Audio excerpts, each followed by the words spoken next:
भारत और पाकिस्तान नामक दो देश कैसे बने और भारत पाकिस्तान के बीच संघर्ष की शुरुआत कैसे होती है, आइए इन प्रश्नों का उत्तर तराशते हैं इतिहास के पन्नों में। पहले भारत हमारा कुछ ऐसा दिखता था, ब्रिटिश हुकूमत के अधीन, जिसमें वर्तमान पाकिस्तान एवं आधुनिक बांग्लादेश भी आते थे। और इस भारत में प्रमुखतः दो राजनीतिक पार्टियां मुख्य रूप से काम करती थी।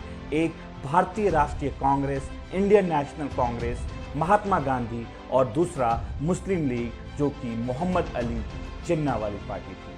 अब इन दोनों पार्टियां भारत पे अपना राजनीतिक वर्चस्व स्थापित करना चाहती थी, क्योंकि उन्हें पता था कि भारत कभी न कभी आजाद तो होगा ही।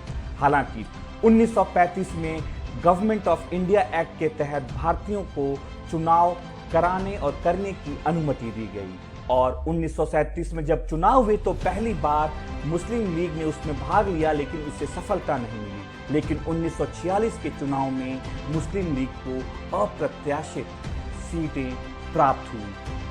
पंजाब, सिंध और बंगाल प्रांत में मुस्लिम लीग को पूर्ण बहुमत मिली।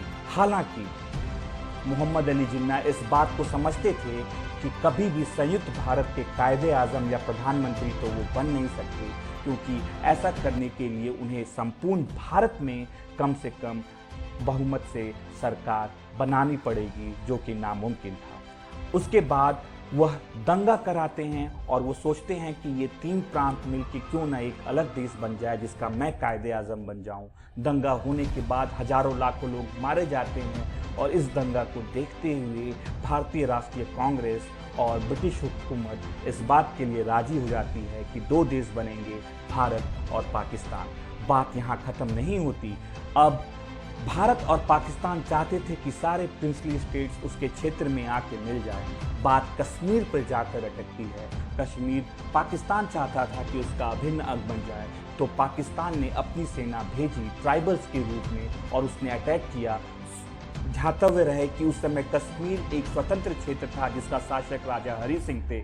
मदद मांगने के लिए वो पहुंचते हैं सरदार वल्लभ भाई पटेल के पास। इंस्ट्रूमेंट ऑफ एक्सेशन पे साइन होता है, और तीन क्षेत्र को छोड़कर foreign matter, defence and communication को छोड़ के सारे पावर जम्मू कश्मीर की सरकार के पास होती है।